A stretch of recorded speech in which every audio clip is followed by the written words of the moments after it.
Ulit guys, so ngayon guys, mag-update tayo sa ating pinakamalaking uod sa buong Pilipinas guys. Pinakamalaking butterfly sa buong Pilipinas guys. So, update tayo guys kung anong nangyari sa ating pinakamalaking butterfly guys. Ayan guys oh. Yan.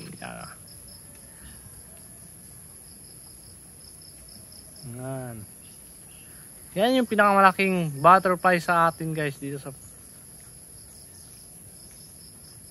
Iyay. Na ano guys, naggalaw kasi guys, kumakain siya guys. Oh. Yan yung ating pinakamalaking uod guys. Yan yung update natin ngayon guys kung anong nangyari sa kanya guys. Kain lang ng kain ng guyabano guys. Oh, yan oh. Yan guys oh. Yan. Napakasarap na guys. Sarap na sa ating pagkain guys. So, ayan guys oh. Sarap sa ating pagkain. Ang pinakamalaki uod sa buong mundo guys. Sa buong Pilipinas. Yan yung ating pinakamalaking uod sa buong Pilipinas guys. Kahapon guys, dito yan guys oh. Naubos yung ano guys, naubos yung dahon guys. Ngayon lumipat doon.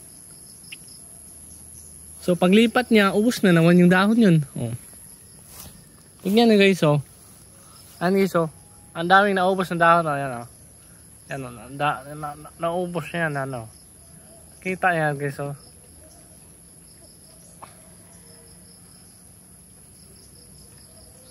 Yan guys oh. Naubos yung mga dahon guys oh.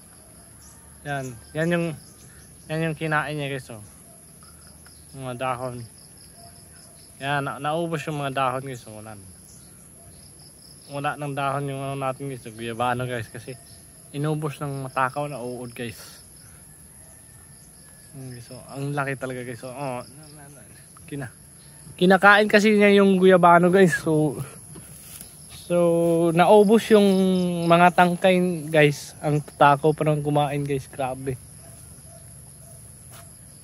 Grabe talaga guys ang tatakaw kumain.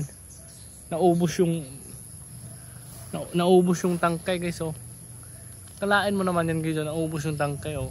Oh yan, tangkay. Ganyan kumain yung malaking uod na yan guys. Kung may marami lang ditong uod guys, ubos yan. Talagang 100% guys. Bukas naman ulit guys, update ko kayo sa ating pinakamalaking uod dito sa Pilipinas or pinakamalaking butterfly dito sa ating Pilipinas. So I hope you guys nag-enjoy kayo dito sa ating